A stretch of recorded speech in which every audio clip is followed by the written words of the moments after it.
This episode is supported by Zencastr. It's an all-in-one podcast production suite, and it gives you studio quality audio and video from home without needing all of the technical know-how. I switched to Zencastr for recording my interviews a few months ago, and I have been so impressed.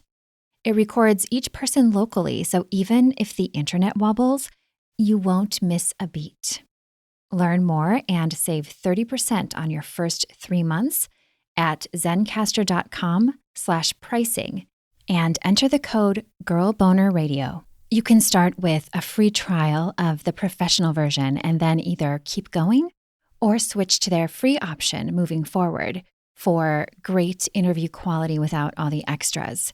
Again, that's zencastr.com/pricing with the code GIRLBONERRADIO. Or click the direct link down in the show notes.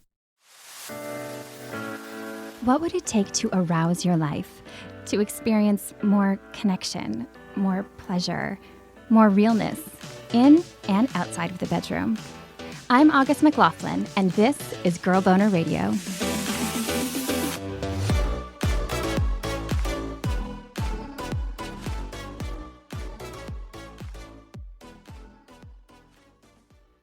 So I was 25 years old and I had never had an orgasm with a partner.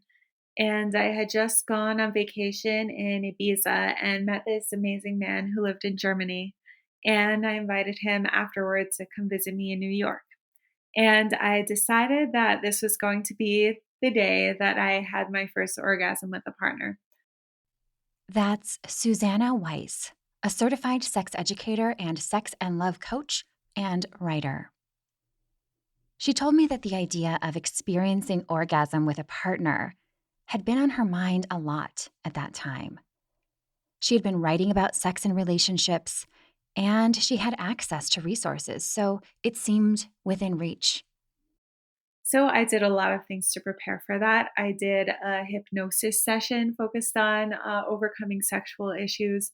I took a course on female orgasm and I learned to be determined and to do whatever it took. At first, it was awkward before anything sexual began.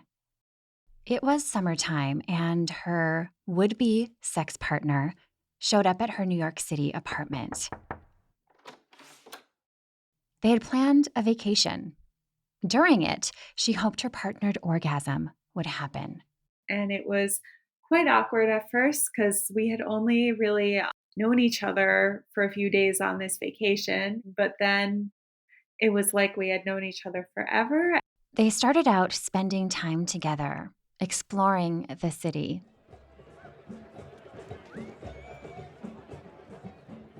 He had never been to the US, so I showed him around. I took him to Grand Central Station and Central Park, and we got lost in the park and we kissed outside I forget what it's called, that place in Central Park with the boats, and it was very romantic. That night, they took a shower together. And it was super hot. Then he's like fingered me, but like internally, which wasn't going to lead to an orgasm. And I kind of knew that, but I just went with it because I was enjoying it anyway. The next day, they worked side by side at a cafe, then returned to Suzannah's apartment, where things got steamy again. And this time, she met her goal. In a story Suzannah wrote about this experience called My First Shared Orgasm for the anthology The Big Book of Orgasms, Volume 2, edited by Rachel Kramer Bussell, she wrote, "The pressure builds up in my clit again, rising and falling. I'm starting to feel embarrassed about all the false alarms. But then it rises again, and it doesn't fail this time. I finally release your arm as orgasmic waves undulate through me, laughing with bliss and relief. I tilt my head up and smile and kiss you. You don't know I've just reached a milestone."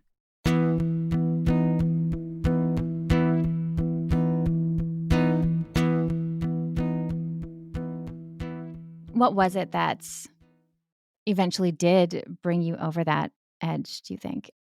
I think the first thing was believing it was possible, just having that curiosity of, "Oh, maybe this could actually happen this time." Part of it was the way that he was fingering me. He was focusing on my clitoris as opposed to internally, which doesn't do as much for me. He was a really nice guy, and I could tell he was really wanting to give me pleasure and wasn't judging me in any way, and that he would do whatever it took as well. I had remembered what I learned in the course on female orgasm that I had taken that week.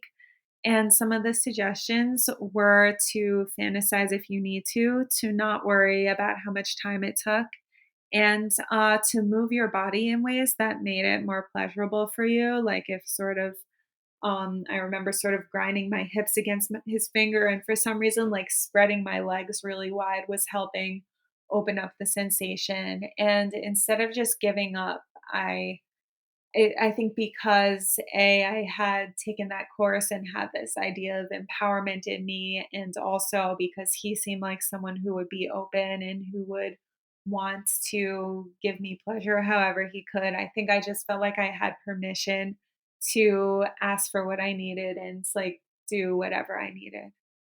On her way to that climax, she let her mind wander and fantasize. In one fantasy, she's masturbating with a group of women on top of a mountain. They join together in harmonious moans.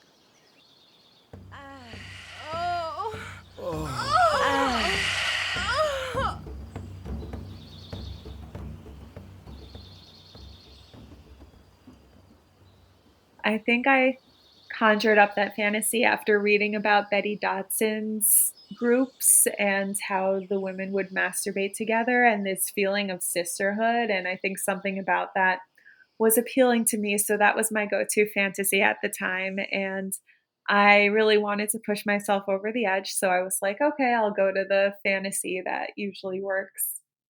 I love it. Up the orgasm mountain. That's awesome. And when the orgasm actually happened, was it different from orgasms you'd had on your own? I remember feeling really surprised that it actually happened. I kept feeling like I got close, but then it wouldn't happen. So then when it actually did, I was just like, whoa, I just did that. And I remember feeling this rush of endorphins and this feeling of closeness with my partner and just this surge of self-esteem and confidence that like, oh, I can do this. I am normal. Mm. And then it happened again. Yeah, that was surprising. So then once I realized I could have 1, then I had 3 because I was just like, "Okay, I guess if I keep going, like, this is actually possible. I might as well just keep trying." And I felt so good afterward. Oh, that's so good. Did you ever tell your partner that those were your first with a partner? It's funny, I didn't. I had too much shame over it, and I wanted him to think that I had always been this sexually self-actualized, and he never knew. The 3 years we were together, he actually never knew that. I think because I had built up this image of myself as a sex writer and someone who is really like sexually competent. And for some reason, that information just seemed like it would paint me in a negative light. And so I never told him. Some of that shame showed up in the ways she perceived her experience. Near the end of her story about it, she wrote, I'm elated to know that I'm not broken. And while she knows she wasn't, in fact, broken before, that's exactly how she felt after those shared orgasms. Not broken. If you relate to those before feelings, Suzannah wants you to know that your challenges are not your fault. Do you have any insight or advice for somebody who's in that place where they feel broken because they aren't experiencing partner orgasms? Yeah, I would say that if you're not experiencing the sex life that you want right now, that doesn't mean your body is incapable of it. There have been studies showing that when women who have never had an orgasm are taught how to orgasm, the majority learn within a few weeks to orgasm both alone and with a partner. And we have to keep in mind that this is a society wide issue, that the pleasure of people with vulvas is valued below those with penises. And our definition of sex accordingly prioritizes intercourse, which is often the way that those with penises, but not those with vulvas, orgasm. She pointed out that there are many reasons behind orgasm challenges. Sexual trauma can be a reason, body shame, sexual shame, and lack of exploration because it's discouraged. So it's important to look at those external factors and know that the problem isn't your body, unless there's a health condition, in which case the problem may have to do with your body, but can still be worked on. And so it's really not you. And there are many people who thought they could never enjoy sex and now have like the most beautiful sex lives. I know myself that from working on that, I got a sex life that was better than I ever thought I could have. So it is possible for you too.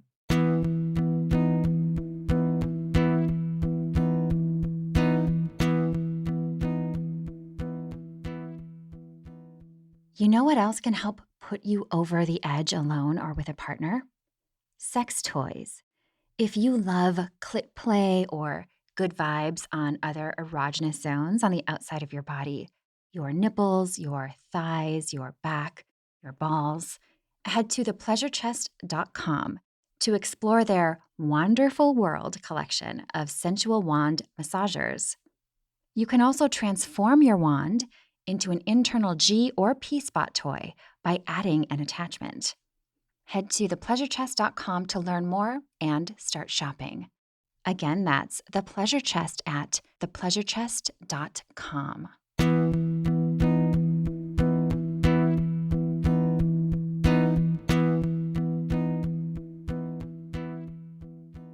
Now for a true story of another first. Fisting. Judy Calabrese is a writer and performer who describes herself as pretty crunchy, meaning into all things natural, crunchy like granola, which is why when she gave birth to her last child in 2013, she opted for an unassisted home birth. Just she, her partner Chris, and her doula were there. And it was with this doula that she would have one of the most surprising sexual experiences of her life. For privacy's sake, let's call that doula Riza. And to Judy, Riza was more than a doula.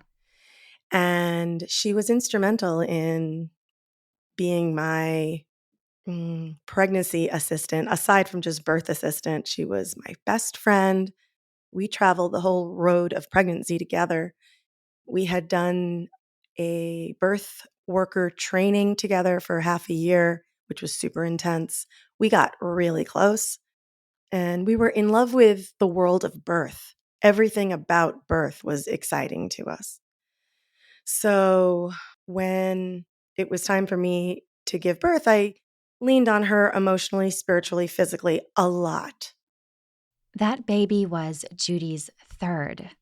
She was 43 when she gave birth, and at a point in her life when she felt, quote, extremely powerful.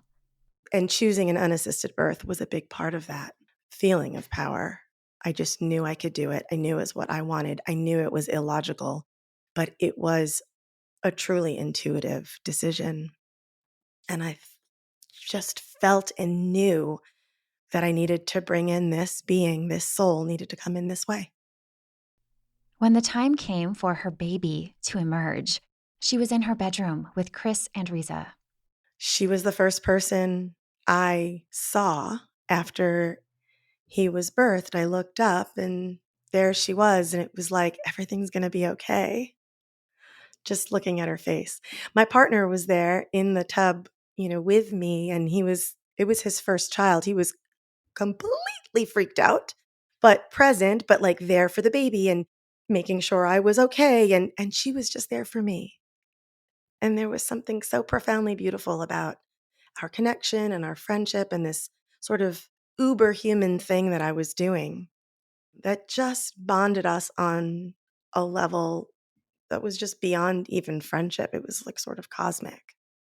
Nearly 3 years later, they reconnected. During those years between Judy's home birth and their reconnection, Riza had had a child of her own, which involved a traumatic birth experience. The complete opposite of Judy's, she said. And for a while, they had lost touch because of Riza's postpartum depression. She went through a really hard time. And so when we got together again as friends, she was going through a divorce with her wife. She was a single parent. I mean, her life had gone upside down in the 3 years since I had really seen her.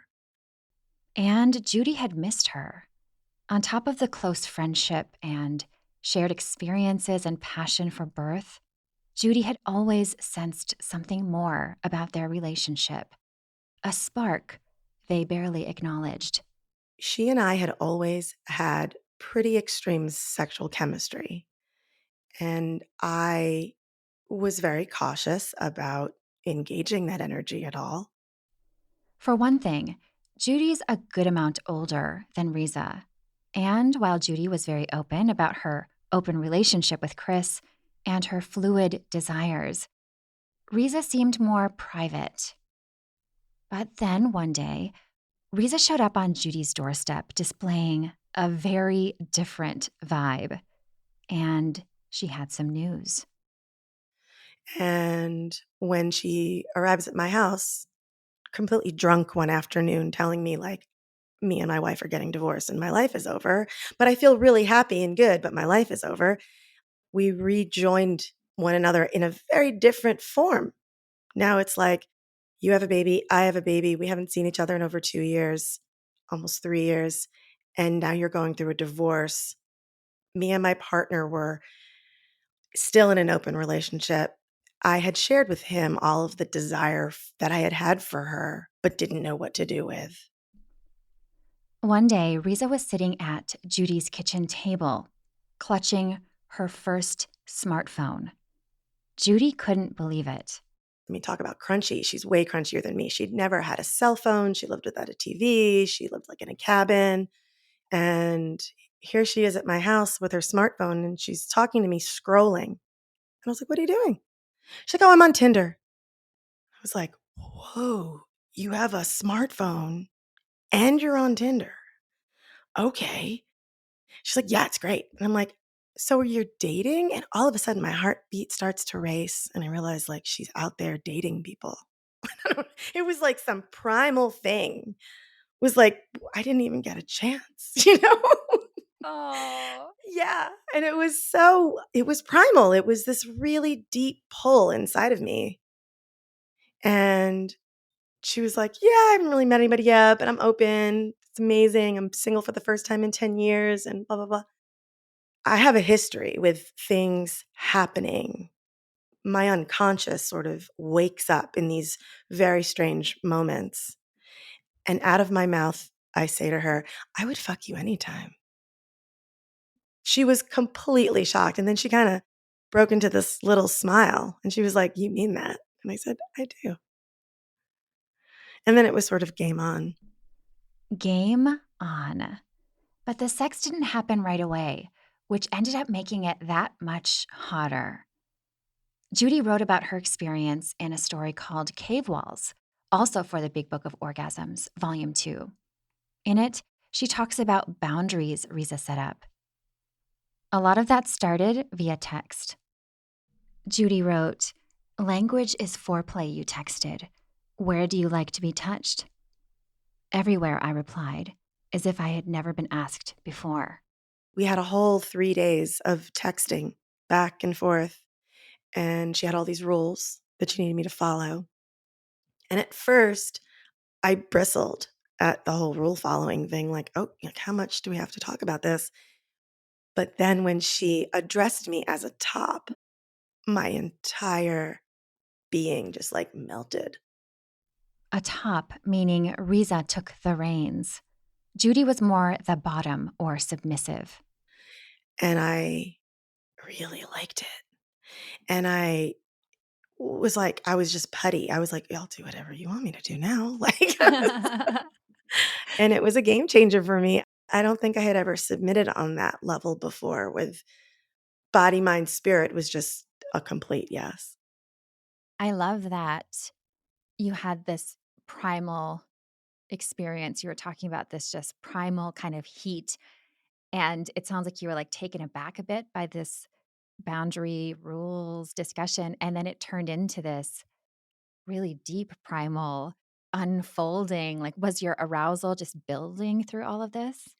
Yeah, I had never realized that boundaries could be so hot. Just never occurred to me.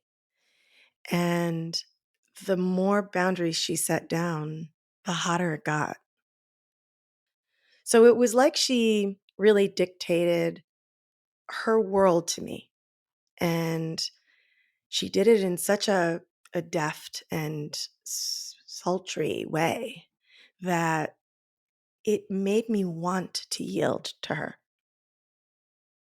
Do you remember a specific rule or boundary, one that was particularly hot to you?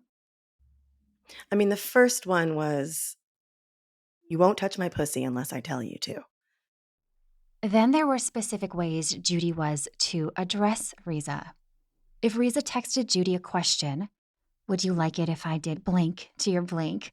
And Judy responded with simply, yes, Riza would correct her. That's yes, please.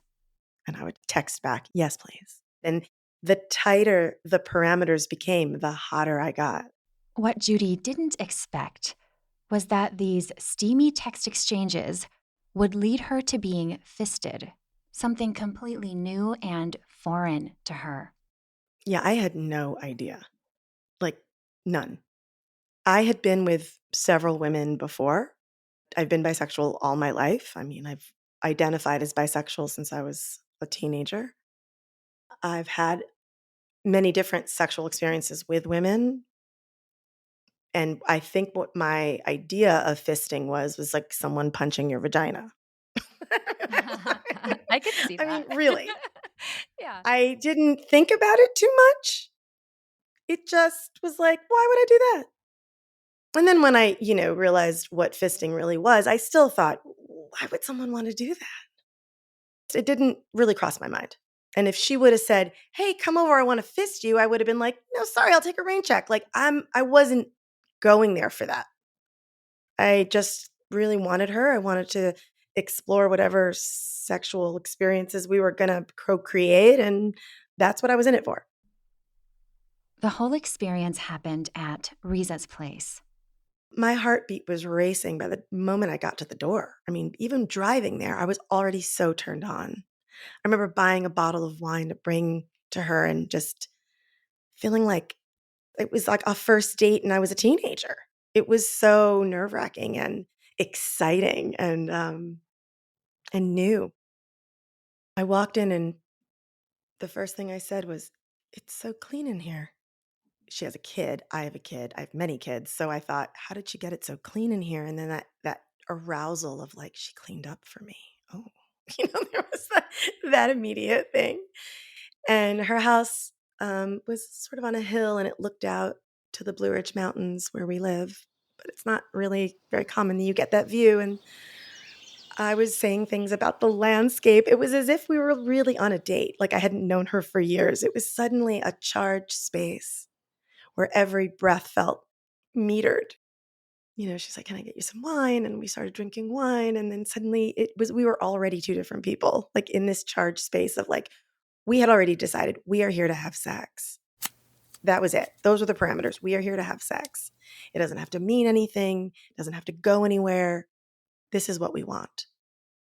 And we sat on the couch. We didn't even make small talk. We just sort of stared at each other. And she said, "May I kiss you?" And she leaned over and kissed me and started kissing my mouth. We made out for a really long time. And then she started kissing my neck. And that's when she said, "May I bite you?" And it was like when she sunk her teeth into my neck, it was a completely animal experience where again, my body just yielded, almost like prey. I just gave over to that bite. and I felt it like melt down to my feet, like as if I was sinking into the couch. And we did this sort of making out on the couch, ripping off each other's clothes, this really hot and sweaty tangle of hair and groping for each other. And so it went really fast. It was hot and passionate quickly.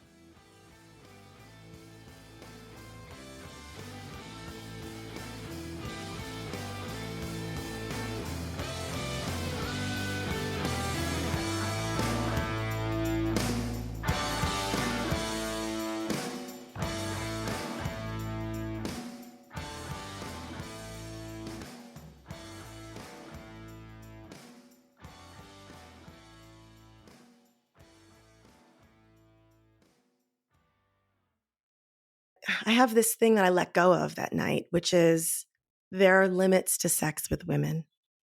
I really believed that. Like I said, I've always been a bisexual woman.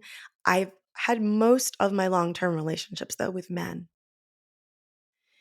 And I really enjoy sex with men. And I have enjoyed sex with women, but not as much as I have enjoyed sex with men up until that point. I mean, and she just showed me things I did not know were possible. Like she must have bitten and sucked on my neck forever. It was light, it was deeper, it was really rough, it was really soft. She was licking up and down my neck and my jawbone and my ears, and she was kissing my face for a long, long time. There was no getting anywhere. We didn't have a destination. It's what made it so eternal and so beautiful. We were just on this road. I did not know where we were going.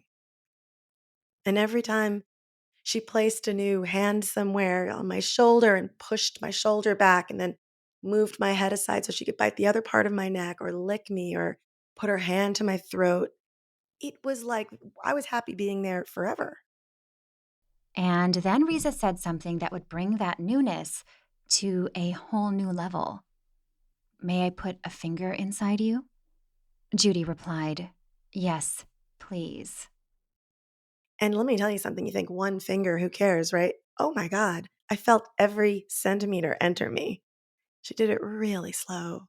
And she would like run her fingers down my labia first, over and over again. And then, after a long time of like massaging my labia, she said, May I put a finger inside of you? There was like a whole world just in her stroking her two fingers down my labia. And I did not know for a long time that I was going to be visited. I just was enjoying the journey of her fingers inside of me. And my first sensation was, why didn't it ever feel like this before? When she had three fingers inside of me and then four fingers inside of me, it felt like the inside of me was expanding, as if, like I read in the story, there were places where she was going that I didn't know were there. And I didn't know exactly what that meant in terms of anatomy, but I was like, why does this feel so different? And it was very gentle, but very firm. And it was this like experience of what part of my body is that? Like I didn't know. Like I was like, okay, well, that could be my cervix, or kind of feels like she's over by my ovaries, but that's not actually possible. Is my uterus expanding? I didn't know what was happening because I couldn't imagine. I couldn't imagine the reality of what was happening. I was just trying to like ride the waves of pleasure.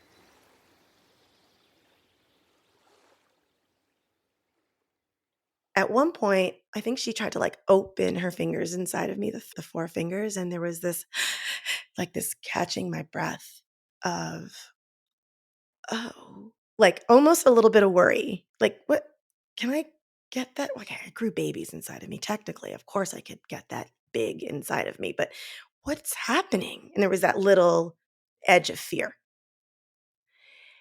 And I just trusted my breath and I trusted her and our kissing and our sweaty bodies and our moving together. And she's like grinding her pubic bone on my leg, and it was just so hot. It was just this wild dance that was happening.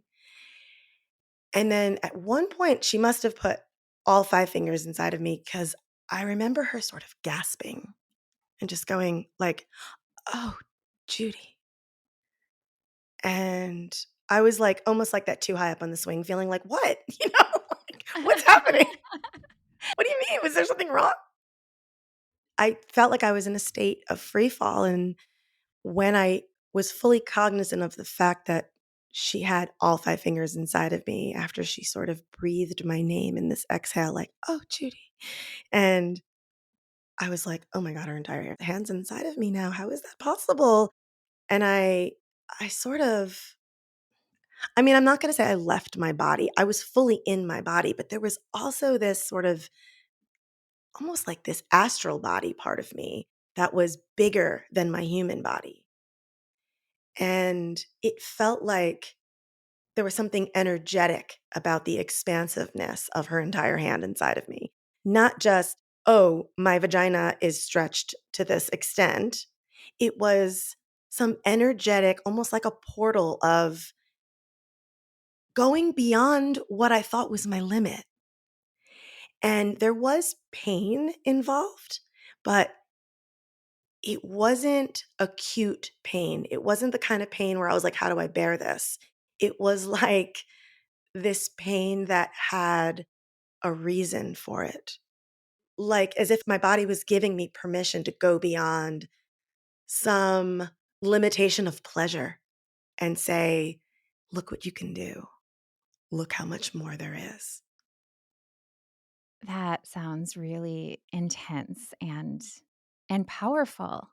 It was really intense. I was shaking. My whole body was shaking, which is really interesting because after I give birth, I've had 3 babies all at home. We shake. There's like a hormonal reaction after you give birth where you shake pretty uncontrollably. And it felt like that. It felt like she had reached the place, like I say in the piece, that only my babies knew. And it was like showing me, just for me, that part of me that only my babies knew. But here I am revisiting it for only pleasure. So it was like a piece of me returned to me that I didn't even know I had lost. And I was like, wow, look at this. Look at this whole new other frontier inside of me. How amazing.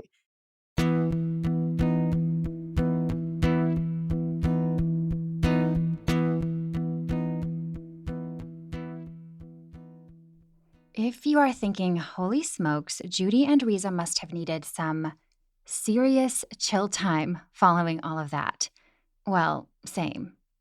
Some relaxing TLC together would have been nice. Unfortunately, that is not what happened. It sounds to me like because your sexual experience that you had with this friend and doula, that it was so intense that there was probably some aftercare involved. How did things happen and fold after? It was actually a disaster, Oh no. which I have been reflecting on for a good part of 6 years. My personal take on it is that we broke through the ceiling of pleasure that night. Those are actual words that she spoke to me. Sex with you is like a sacrament. And that is not to make myself so amazing. It's that that's what it was. It was a spiritual experience for both of us. I don't think she had ever had that before. I certainly had never had that experience before. She had also never fisted anyone before. So it was new for both of us. And I don't know this to be true because I never spoke to her again. She cut all ties for me. And the only thing that my heart tells me is she couldn't allow that version of pleasure to be part of her life, or at least part of her relationship with me. Ah, that sounds painful. That was really hard. It was really, really painful because I realized through the experience that I loved her so deeply, so deeply, and wanted her to be my partner. And I had spoken about this with my partner, Chris. He knew how I felt about her and he was open. He was like, okay, we're in a polyamorous relationship. What would that be like if you had a partnership with her and with me? And it just filled me with such joy to think about it and to allow that to be a possibility. She and I didn't even get to that conversation. She just shut it down. Still, Judy said she gained something important from the experience beyond what's possible with sex with a fellow woman and beyond her fisting first. What I really gained from that experience is, you walk away with your pleasure. You walk away with your pleasure. You are intact. Me loving me is making sure that I take stock of my part of it, right? And my heart, my pussy, my spiritual experience, they're intact. They're intact and they're mine. I get to walk away with all of it. Yes, it was heartbreaking at the end of the day. But that's why Judy wrote Cave Walls. I wrote this story to honor her and to honor that moment and that transformation inside of me where my pleasure boundaries got blown out and I discovered this whole new frontier. The sort of devastating outcome of that night was for me to say, what if it was just that? And I can walk away with it and hold it dear. I didn't ever intend to write about it, but that's what happened. And it's mine. The story's mine, and I cherish it.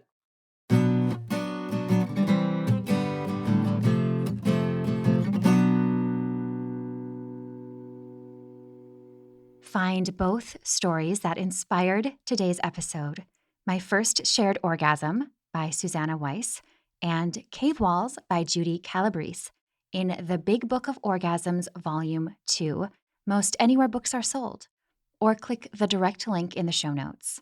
You can also follow Suzannah on Twitter at Suzannah Weiss and Instagram Weiss Suzannah, and find information on her courses she's teaching about female pleasure, including Orgasm Cure for people with a vulva, at SuzannahWeiss.com. For more from Judy Calabrese, visit judycalabrese.com and check out her erotica storytelling show, Lit Erotica. Subscribe on YouTube to see a recent live stream. And if you have a spicy story you'd like to share with Judy, drop her a note at litherotica@gmail.com. If you are enjoying Girl Boner Radio, make sure that you've hit the follow button on your favorite podcast app so you'll never miss a beat. You can support the show by leaving a rating and review on Apple Podcasts or the iTunes Store, and by letting your friends know about it. All of those steps go so far. You can also support the show and get fun bonus content by joining my community at patreon.com/girlboner. And for more Girl Boner fun, check out my books, including Girl Boner, Girl Boner Journal, and With Pleasure, co-written by sex therapist Jamila M. Dawson at augustmclaughlin.com/books, or the link in the show notes. Thank you so much for listening.